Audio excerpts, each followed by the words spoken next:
अस्सलाम वालेकुम। हम लोग चैप्टर 6 कर रहे हैं लूपिंग स्ट्रक्चर्स। पिछले लेक्चर में हम लोगों ने फार लूप जो है वो देखी थी डिटेल में।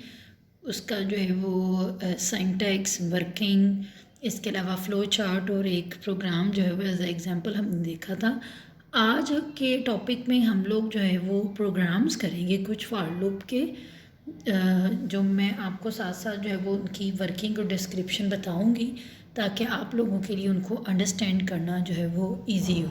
3 प्रोग्राम्स आज के लेक्चर में हम लोग करेंगे फॉर लूप के। Write a program that displays counting from 1 to 5 using for loop. Second है write a program that displays product of all odd numbers from 1 to 10 using for loop. And third है write a program that inputs table number and length of table and then displays table using for loop।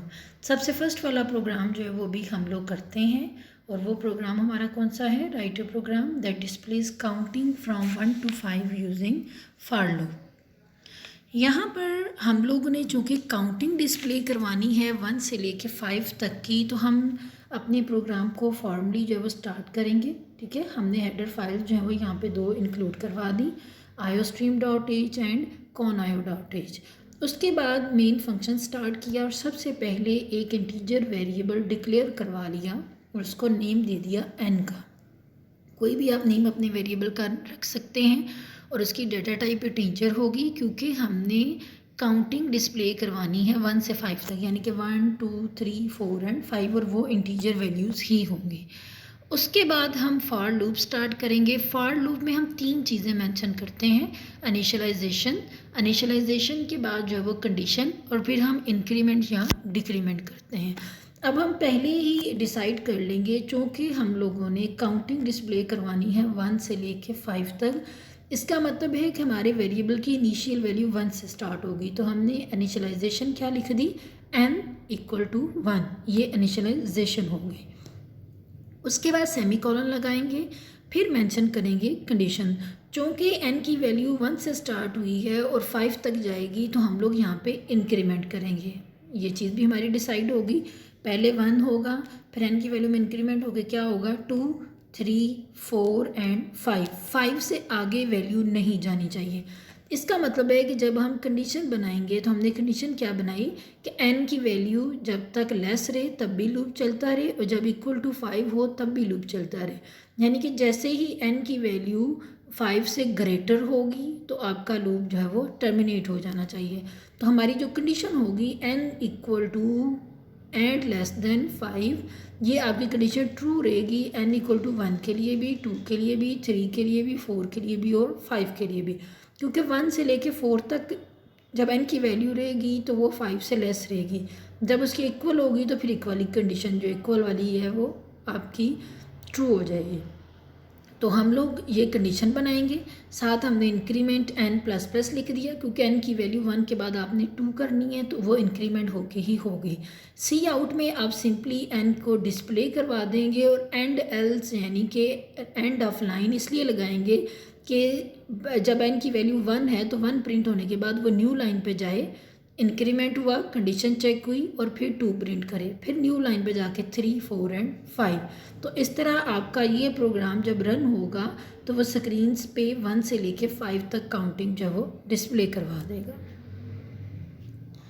अब हम लोग जो second program है वो करते हैं। Second program हमारा क्या है? Write a program that displays product of all odd numbers from 1 to 10 using for loop. इसका मतलब है कि आपने 1 से लेके 10 के दरमियान जितने भी ऑड नंबर्स हैं उनका प्रोडक्ट देना है, यानी कि उनको मल्टीप्लाई करके जो है वो आपने बताना है।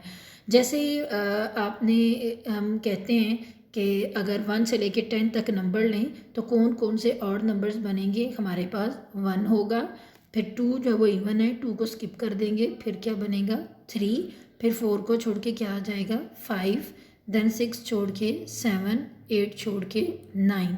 1 से लेके 10 के दरमियान ये आपके 5 ऑड नंबर्स बनेंगे। तो आपके प्रोग्राम ने क्या करना है? इन नंबर्स का प्रोडक्ट देना है।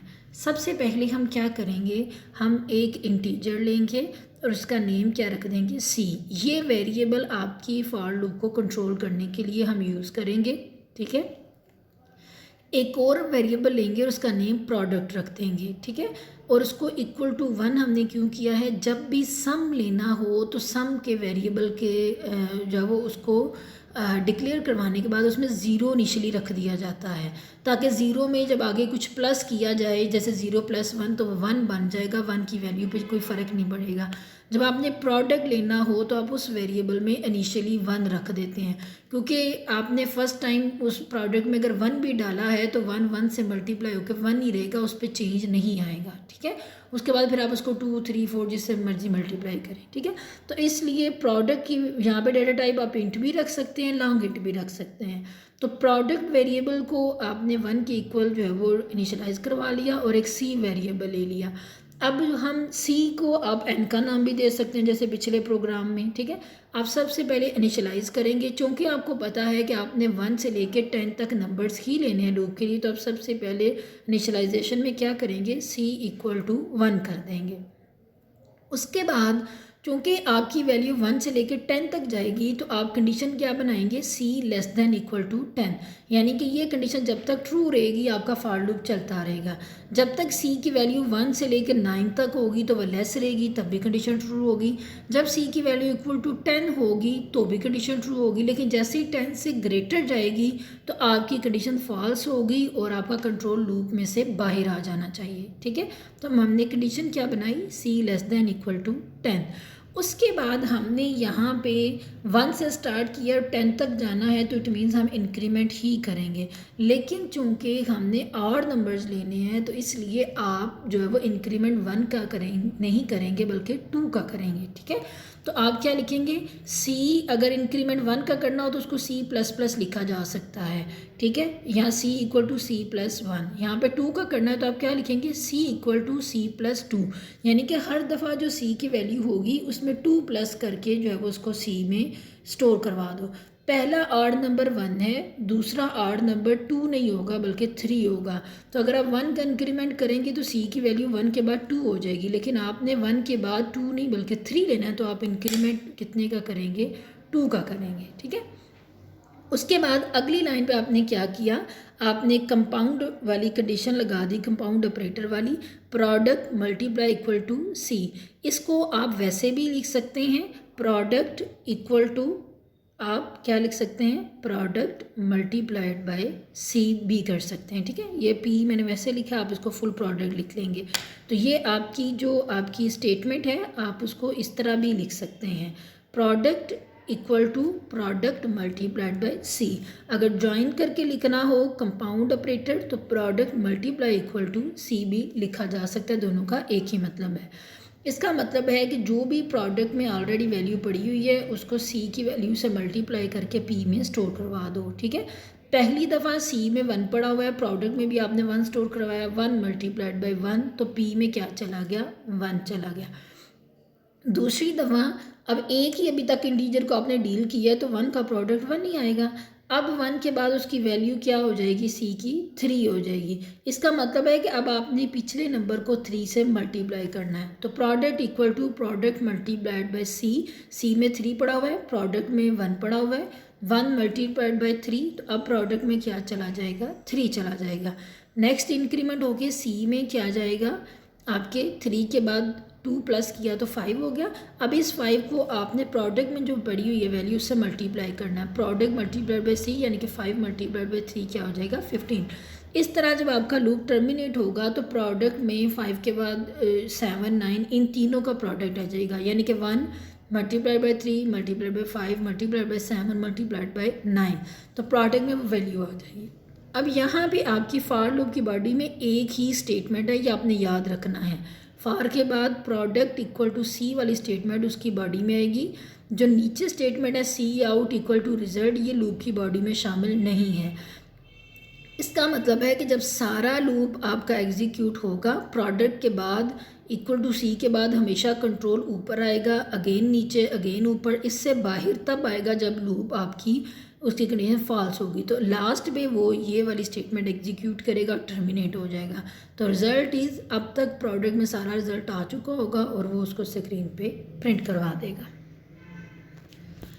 अब चलते हैं नेक्स्ट प्रोग्राम पे। नेक्स्ट प्रोग्राम क्या है कि आपने यूज़र से एक इनपुट जो है वो टेबल करवाना है और आपने टेबल नंबर और लेंथ दोनों लेके आपने टेबल प्रिंट करवाना है। ये ऐसे ही है कि जैसे मैं आपको कहूँ कि आप टेबल 2 का प्रिंट करवाएं लेकिन 20 तक करवाएं, यानी कि 220,000 तक, यानी कि 220 बार जो होता है वहाँ तक। नॉर्मली टेबल हम 10 तक करते हैं, तो यहाँ पे यूज़र की मर्ज़ी है कि वो जहाँ तक मर्ज़ी बताए। तो आप 3 वेरिएबल लेंगे, एक टैब का उन्होंने नेम लिया हुआ है, इसका मतलब है यहाँ पे आप बताएंगे कि टेबल किस नंबर का आपने टेबल लेना है, 2 का, 3 का, 4 का। लेंथ का जो वेरिएबल है वहाँ पे आप लेंथ बताएंगे, आप टेबल 10 तक लेना चाह रहे हैं, 20 तक, 15 तक, जहाँ तक आपकी मर्जी है वहाँ तक टेबल वो प्रिंट होगा। ये 2 चीज़ें आपने इनपुट करवा ली। सी का वेरिएबल जो है वो आपकी लूप को कंट्रोल करने के लिए यूज़ होगा, क्योंकि आपने टेबल जब भी हम यूज़ करते हैं तो हम टेबल 1 से स्टार्ट करते हैं, जैसे 2 1 टाइम्स, ठीक है, या 2 एक बार। तो आपने वो टेबल जो है उसके लिए आपने सी की वैल्यू एक तो 1 से स्टार्ट की, फिर आपने कहाँ तक टेबल प्रिंट करवाना है जो यूज़र ने लेंथ के नाम से वेरिएबल में लेंथ दी हुई है वहाँ तक। तो आप सी की कंडीशन बनाएंगे, C less than equal to length. फ़र्ज़ करें यूज़र ने इस लेंथ में 10 दिया हुआ है, तो इसका मतलब है कि सी की वैल्यू 1 से लेकर 10 तक जाएगी। अगर 15 दिया हुआ है तो सी की वैल्यू 1 से लेकर 15 तक जाएगी। हर दफ़ा 1 का इंक्रीमेंट करेंगे, जैसे 2 1 times, then 2 2 times, then 2 3 times. नीचे सिंपली क्या करेंगे, टेबल प्रिंट करवाने के लिए हम क्या करते हैं, पहले वो वाला नंबर, जैसे फ़र्ज़ करें यूज़र ने कहा, हम खुद से जूम कर लेते हैं, लेंथ उसने 10 दी है और उसने कहा है कि 2 का टेबल प्रिंट करवाएं। तो नीचे सी आउट में क्या होगा, पहले 2 प्रिंट होगा क्योंकि टेबल में 2 पड़ा हुआ है, उसके बाद मल्टीप्लाई का साइन प्रिंट होगा, ठीक है। उसके बाद क्या प्रिंट होगा, सी, सी में पहले क्या पड़ा हुआ है 1, तो 1, उसके बाद इक्वल। अब क्या आना चाहिए, अब ये आना चाहिए कि सी में 1 है तो पहले टेबल में जो 2 पड़ा हुआ है इन दोनों को आपस में मल्टीप्लाई कर दो, यानी कि 2 और 1। तो आपने क्या लिख दिया, टैब मल्टीप्लाइड बाय सी। फिर 2 1 से मल्टीप्लाई हुआ तो आंसर क्या आ गया, 2। अगेन जो है वो इंक्रीमेंट होगा, फिर 2 2 से मल्टीप्लाई होगा, यानी कि टेबल हर टाइम हर दफ़ा 2 है तो 2 ही मल्टीप्लाई होगा, लेकिन सी की वैल्यू चेंज होती जाएगी। इस तरह आपका सारा टेबल जो है वो स्क्रीन पे प्रिंट हो जाएगा।